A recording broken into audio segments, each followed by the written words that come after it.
صلی اللہ علیہ وسلم نے امام حسین رضی اللہ تعالیٰ عنہ نے 5.5 سال حضور کی حیات پائے. امام حسین 6.5 سال کا ہے. 1 سال فرق دونوں کے دونوں ہوش کے اندر ہیں اور دونوں نے نبی کریم صلی اللہ علیہ وسلم کے پیچھے نمازیں نہیں پڑھی ہیں بلکہ ان پر چڑھ کر بھی پڑھی. حضور نے اپنے سجدے طویل کر دیے. یہ فضیلت ہے.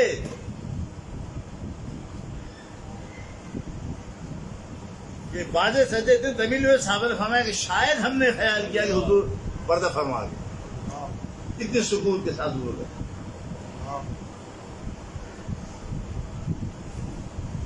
پھر تو فرمایا ایک جملہ میں حسین سے حسین مجھ سے.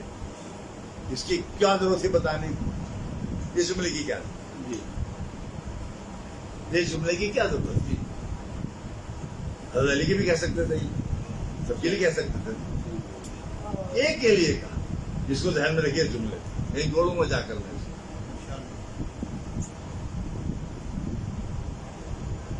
امام حسین رضی اللہ تعالیٰ کی شہادت یہ کسی کی شہادت کی تکمیل ہے. کسی اب میں بتاتا ہوں آپ 2 چیزیں ساتھ میں لے کے چلوں گا, ہجرت اور ایک شہادت. مختصر سیدنا ابراہیم علیہ السلام کے ایک ہی بیٹے جو اس وقت ہوئے تھے اسماعیل علیہ السلام. ابھی اسحاق علیہ السلام پیدا نہیں ہوئے. ایک بیٹا بہت دعا کے بعد پیدا ہوا. جب پیدا ہو گئے اسماعیل علیہ السلام اس وقت آپ شام میں تھے, یہ عراق میں تھے. اس وقت ایک ہی علاقہ شام عراق. جب پیدا ہو گئے بیوی حاجرہ کے یہاں اللہ تعالیٰ نے کہا کہ اے ابراہیم جاؤ اس کو چھوڑو جنگل. کون سے جنگل میں؟ ام القریٰ کے دور وادی ہے. شام اس زمانے میں 1.5 مہینے کا فاصلہ تھا. جب چھوڑ اور حکم تھا بیوی حاجرہ کو لیا. 9 مولود اسماعیل علیہ السلام لے گئے اور جا کر اس وادی میں چھوڑ دیا جس کو ام القریٰ کہتے ہیں, جو بالکل بیت اللہ کی جگہ ہے. اس وقت نہ آدم ذات, نہ پانی, نہ ہریالی, کچھ نہیں. یہ پہلی ہجرت. ٹھیک جی. جب یہاں چھوڑ دیا اسماعیل علیہ السلام بڑے ہوئے. اللہ نے پھر کہا کہ جائیے ذرا جا کے دیکھیے بیٹا. اور بیٹا جوان ہو گیا اور خواب میں دیکھا کہ ذبح کر. اور نبی کا خواب سچا خواب ہوتا ہے. گئے اور پہنچے, پوچھ اب بیٹے سے کہا کہ بیٹا میں نے خواب میں دیکھا میں تمہیں ذبح کر رہا ہوں اللہ کی راہ میں. اللہ کی تمہارا کیا ہے؟ حضور حاضر, شہادت کے لیے حاضر. بھائی اللہ کی راہ میں مارے جائیں گے تو شہید کہلائیں گے نا. ہم حاضر, آپ مجھے صابر پائیں گے. ابراہیم علیہ السلام لے کے چلے اسماعیل علیہ السلام کو مینا کی میدان. باپ بیٹے کا کوئی تیسرا آدمی, چھری بھی ہاتھ میں, لٹا بھی دیا. اب کیونکہ معاملہ ایسا تھا باپ بیٹے کا, یقیناً کوئی چھری نہیں چلا سکتا ایک دوسرے کے اوپر, وہ بھی نبی ہو. ابراہیم علیہ السلام نے پٹی باندھ لی, اسماعیل علیہ السلام کی پٹی باندھ لی. اسماعیل علیہ السلام کو الٹا لٹا, یعنی سر پیچھے کر کے, اور یعنی کیوں کہ تم یوں ہو جائے یہاں چلانی چھری لٹا دی. اب جو بھی روایتیں ہم سب سنی ہوئی ہیں, 2 دفعہ چلاتے رہے, چھری نہیں چلی. چھری نہیں چل رہی. اس سے عقیدہ پکا ہونا چاہیے جب تک کہ اللہ کا حکم نہیں ہوگا چھری اپنا کام نہیں کرے گی اور آگ بھی اپنا کام نہیں کرے گی. بے شک باپ کے لیے آگ نے کام نہیں کیا, بیٹے کے لیے چھری نے کام. حکم نہیں تھا. یہ ہوتی عقیدہ ہمارا ہوتا ہے ہر کام کے اندر. جب تک کہ اللہ کا حکم نہیں ہوگا وہ کام وقوع پذیر نہیں ہو سکتا. تو ادھر ابراہیم علیہ السلام نے 2 دفعہ چھری چلائی, چھری نہیں چلی. تیسری دفعہ چھری چل گئی, آنکھیں ابھی بند, آنکھوں کے سامنے پٹ کی. چھری چل گئی, خون بھی آیا. ہاتھ میں خون بھی لگا. انہوں نے خیال تو یہی کیا ہوگا کہ چھری چل گئی ہے تو آپ پورا ہوگا. چھری چلنے کے بعد ندا آئے اے ابراہیم تو نے اپنا خواب سچا کر دکھایا. یہ ندا آئی جب پٹی کھولی اسماعیل علیہ السلام زندہ سلامت کھڑے ہوئے ہیں اور وہاں پر کوئی بکرا ذبح کر دیا گیا. ارے اس سے ثابت یہ ہو رہا ہے کہ اللہ کی راہ میں جو مارے جاتے ہیں قتل کیے جاتے ہیں جو شہید کیے جاتے ہیں وہ زندہ رہتے ہیں جیسے اسماعیل زندہ رہے.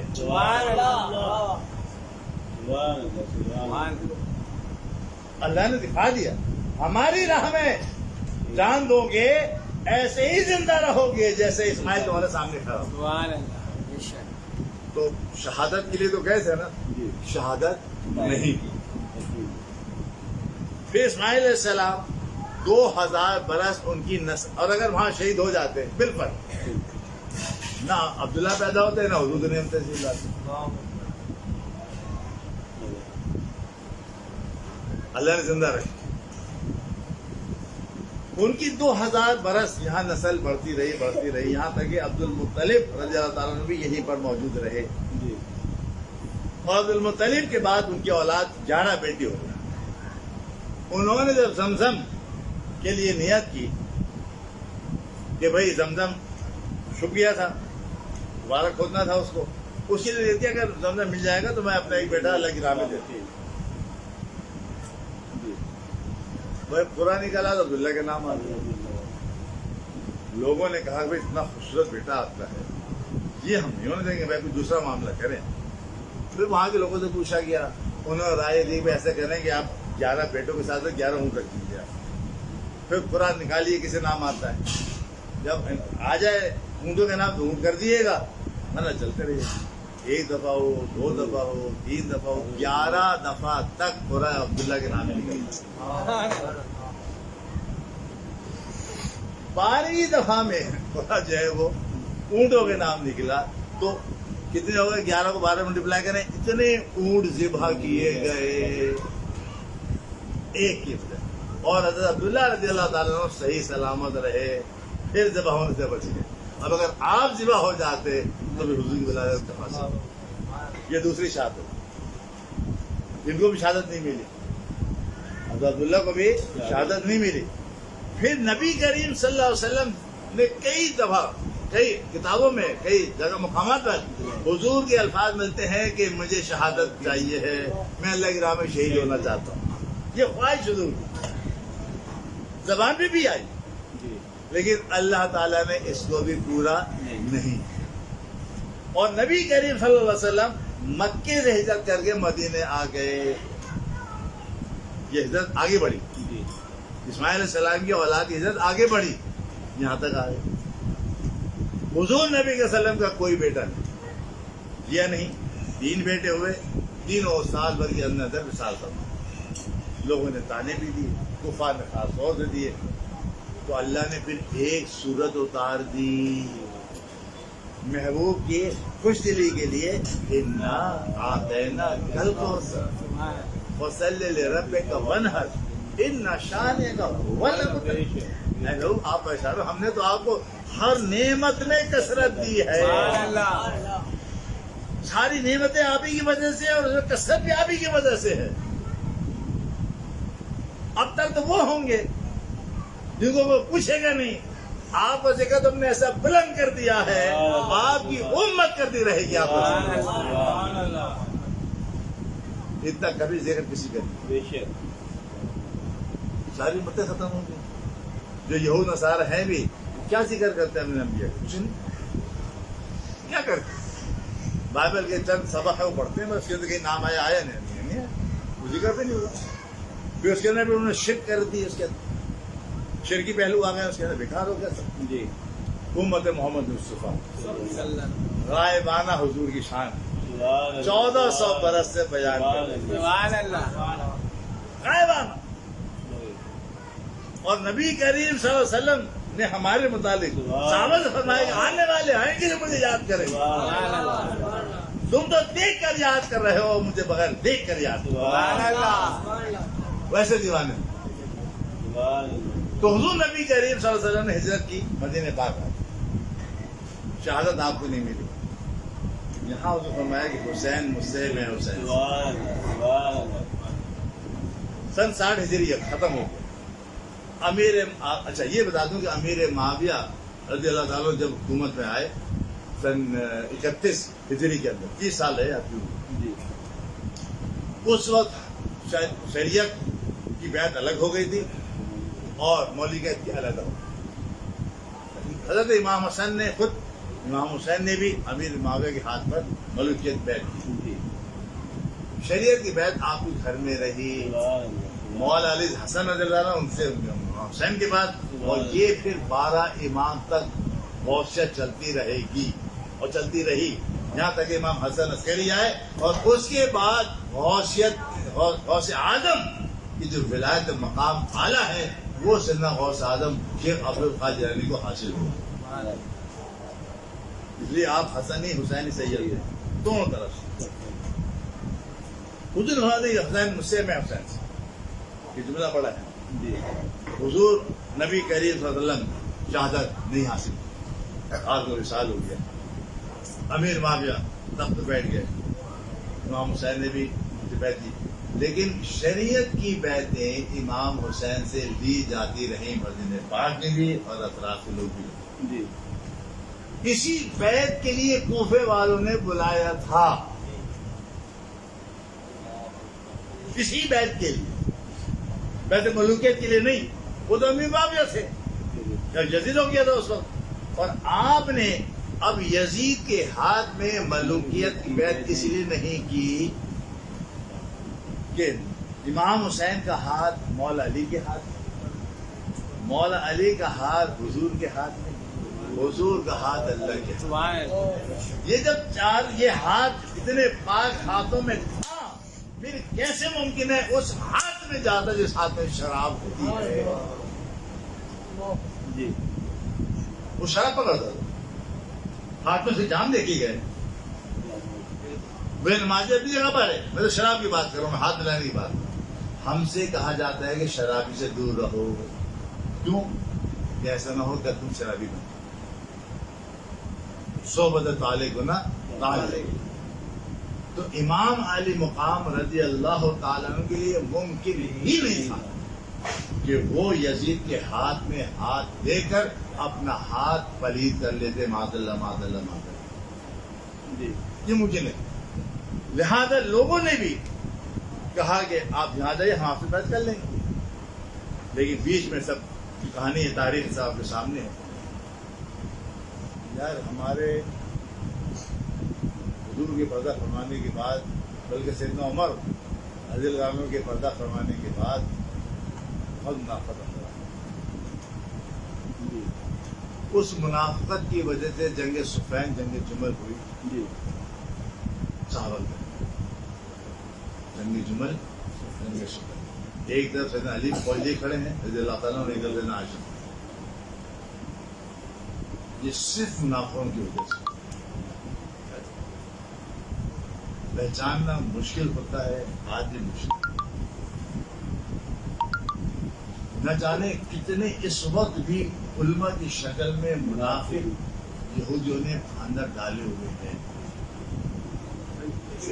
حقیقت یہ ہے کہ جو اصل اسلام کے خلاف گفتگو کرے گا اس کی منافقت میں شک نہیں ہونا چاہیے، اس کو نکالو منافق ہے، لیکن ہم نے نکال دیا۔ جو آج ابو صدیق کو برا بلا کہہ رہا ہے، کہتا ہے پڑھتا کلمہ ہے، کبھی امیر معاویہ برا بلا کہتا ہے پڑھتا کلمہ ہے، کبھی اہل بیت کو برا بلا کہتا ہے پڑھتا کلمہ ہے، اور ابھی آپ نے سنی بات، مجھے اور آپ کو اس شخص کے مطالبے کہنے کا ذرا بال برابر بھی اجازت نہیں، جس لیے اللہ فرمائے ہمیں صراط دی ہیں، بے شک بے شک، جس سے اللہ راضی ہو اور رسول راضی ہو۔ میں اور آپ کہاں تان کے، جو بھی تان کرتا ہے کسی بھی قسم کی، یاد رکھنا دوستو، پھر جملے دوبارہ نہیں ملیں گے سننے کا، بتا دوں منافق کی پہچان یہ ہے جو اہل سنت کے ہٹ کر گفتگو کرتا ہے، وہ منافق، وہ کتنا بڑا عالم، کتنا بڑا محقق ہو. جی میری نظر میں حضرت سے بڑا محقق نہیں ہو سکتا. بے شک. تو یہ بڑا محقق جو ہے وہ یہ باتیں کرتا ہے.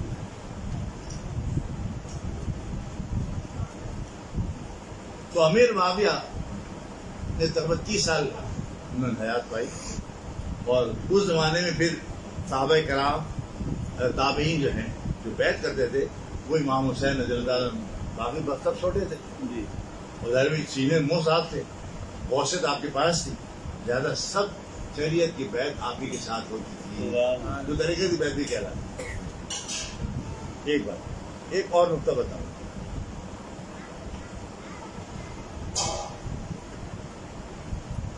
جب آیتیں درود نازل ہوئی، یاسین میں ذرا غور کیجیے. آیتیں درود جب نازل ہوئی، حکم یہ تھا کہ نبی پر درود. جی ٹھیک. اللہ نے درود بھیجنے کا کوئی صیغہ ہمیں نہیں بتایا قرآن. صحابہ نے حضور پوچھا یا رسول اللہ سلام تو ہم کرتے ہیں، الصلاۃ والسلام یا رسول اللہ، درود کیسے بھیجیں آپ کے؟ تو درود کا صیغہ تو حضور نے بتایا. حالانکہ اللہ کہہ رہا ہے کہ امام پر درود بھیجو تو، جی اور مجھے اسی جگہ جیسے بھیجا جائے گا. کمال. یا جس پر درود بھیجنا ہے صحابہ اس سے پوچھ رہے ہیں. حالانکہ صحابہ کو سوال یہ کرنا چاہیے تھا عقلاً، یا رسول اللہ سے پوچھیے کہ وہاں پہ درود کیسے بھیجیں. ہے نا یہ بات؟ عقلاً تو یہی بات آئی. لیکن ہم سے کہیں زیادہ عقل مند ہے صحابہ کرام. وہ جانتے تھے عقل کا کام نہیں ہے، نقل کا کام ہے. یہ دیکھو کہ اللہ چاہتا کیا ہے. جب نبی درود بھیجنا چاہتا ہے، ہم سے بھجوانا چاہتا ہے، تو خود ان سے پوچھو جن میں بھیجنا ہے. سبحان اللہ سبحان اللہ. ہم عقل تو یہ کہتی ہے جی یا اللہ یا رسول اللہ، اللہ سے معلوم کر دیجیے یہ درود ہم کیسے ہیں. جی تو جب صحابہ نے پوچھا تو حضور نبی کریم صلی اللہ علیہ وسلم پاک صاف، بے شک ان سے زیادہ پاک صاف تو ہو ہی نہیں سکتے. وہ تو معصوم، بے شک پاک صافی کے اعلیٰ مقام ہے معصوم، جو کسی غیر نبی کو حاصل نہیں ہے. باقی کا اعلیٰ ترین مقام وہ معصوم، یعنی گناہ کا تصور ہی نہیں ہو سکتا وہاں. ٹھیک. اب صحابہ کرام نے جب حضور سے پوچھا تو نبی کے وسلم اتنا بھی کہہ سکتے تھے، بھائی کہہ دو اللہم صلی علی محمد. جی بات ختم. صحابہ کرام کچھ اور نہیں پوچھتے مجھے کہ بھائی اے اللہ تو ان پر درود ہے، اے اللہ تو محمد درود ہے. حضور یہ جواب دے سکتے تھے، اتنا کافی ہوتا. صحابہ کو نہ اعتراض ہوتا نہ کچھ معاملہ.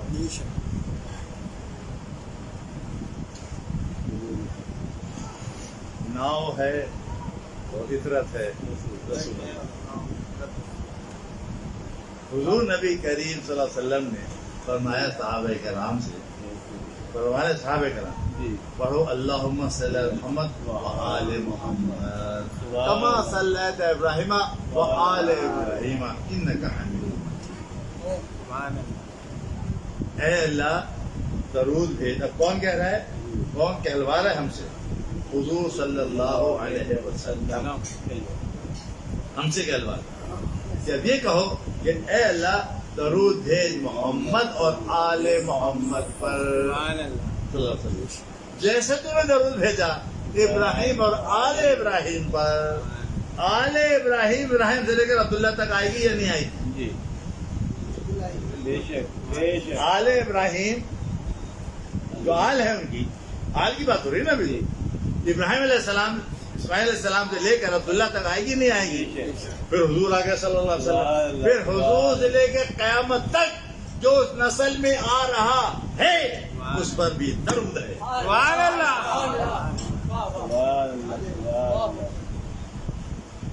وال ہے، آل کی آل، آل کی آل، آل کی آل، آل کی آل. جس طریقے سے ہمارا ہاتھ میں ہاتھ وہاں جاتا ہے، ویسی ان کا خون وہاں سے وہاں جاتا ہے. سبحان اللہ. تبھی اعلان فرمایا تھا تیری نسل پاک میں ہے بچہ بچہ نور کا. یہ تیری نسل پاک میں ہے بچہ بچہ نور کا، تو ہے نور تیرا سب گھرانا نور کا. تو اب حضور نبی صلی اللہ علیہ وسلم نے درود کے ساتھ اپنی آل کو شامل رکھا. اللہ نے کیونکہ پاک کر دیا تھا، ستھرا کر دیا تھا، اس لیے ستھرے کے ساتھ ہی ستھرے رہتے ہیں. ستھرے کے ساتھ ہی ستھرے رہتے ہیں. اس لیے یہ ہم بھیجتے ہیں ان پر درود. تو اب اسی آیت کی روشنی میں کہ اللہ تعالیٰ نے ان کو پاک کیا، اس لیے اعلیٰ حضرت نے فرمایا تھا، جو ہم نے شروع میں اشعار بھی پڑھے تھے، پر صلی اللہ علیہ یا رسول اللہ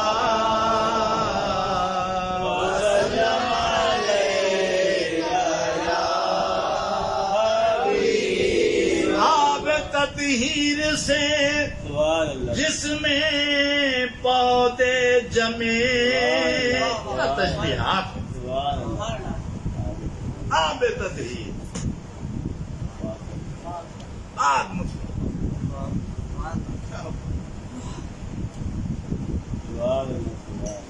حسن حسین دو پودے جمے.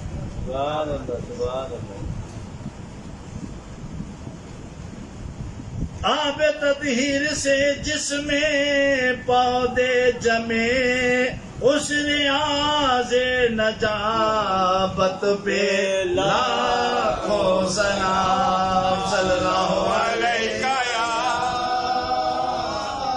یا رسول اللہ وسلم علیک یا بارہائے صحف غنچے ہائے قدس، بارہائے صحف غنچہ ہائے قدس، اہل بیت نبوت پہ لاکھوں سلام. صلی اللہ علیہ یا رسول اللہ وسلم علیک مختصوں جن کو جنت کا مجرا ملا. عشر مبشرہ، حضور کے عشر مبشرہ میں اول نام ابو صدیق کا ہے رضی اللہ عنہ، دوم نام سیدنا عمر کا رضی اللہ تعالیٰ عنہ، سوم نام سیدنا غنی کا رضی اللہ عنہ، چوتھا نام حضرت مولا علی کا رضی اللہ عنہ. یہ 10 میں 4 ہی 4 چاروں نے خلافت دی اسی ترتیب. پھر میں اور آپ کو اسے تفریح کریں گے کہ یہ اوپر ہے یہ نیچے. 25 سال تک سب سوتے رہے، کسی کو خیال نہیں آیا. سیدنا صدیق رضی اللہ تعالیٰ کی فضیلت کے لیے یہ سب نے اس پر اتفاق کیا. نماز دین کا سب سے بڑا ستون، سب سے بڑا ستون کلمے کے بعد. پہلے کلمہ پڑھ مسلمان ہوگا انسان. کلمے کے بعد جو بڑا ستون ہے وہ 5 وقت کی نماز ہے، اور جو نماز کی امامت کر رہا ہے وہ نمازوں سے افضل ہے. حضور نبی کریم صلی اللہ علیہ وسلم کی حیات طیبہ میں حضور ہی امام فرماتے رہے، لیکن آخری 3-3.5 دن حضور نبی کریم صلی اللہ علیہ وسلم مصلی پر نہیں آئے، اور 5 وقت مولا علی کو پکار کر، سیدنا عائشہ کو پکار کر اور دیگر صحابہ کو پکار کر کہا کہ صرف اور صرف ابو بکر کھڑا ہوگا میری جگہ پر. اس سے بڑا اور کیا چاہیے؟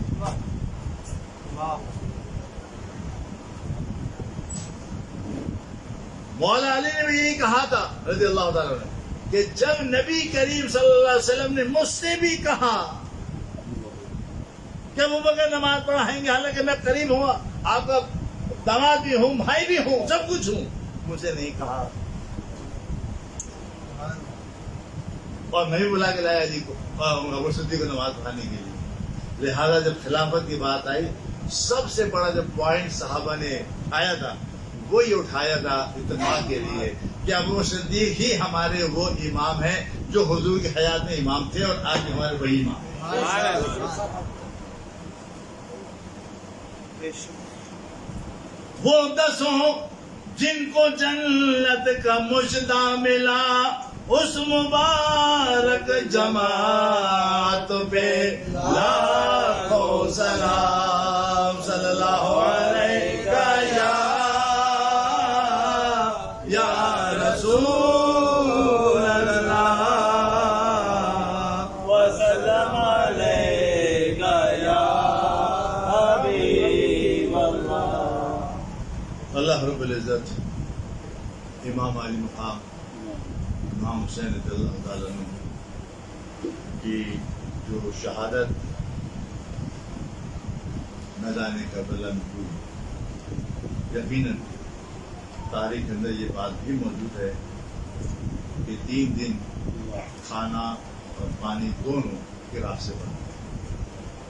لیکن ذرا یہ بھی یاد کریں کہ سید عثمان غنی رضی اللہ تعالیٰ عنہ مدینہ پاک میں اپنے گھر کے اندر 3 مہینے نظر بند کیے گئے تھے، وہاں کھانا پانی بند.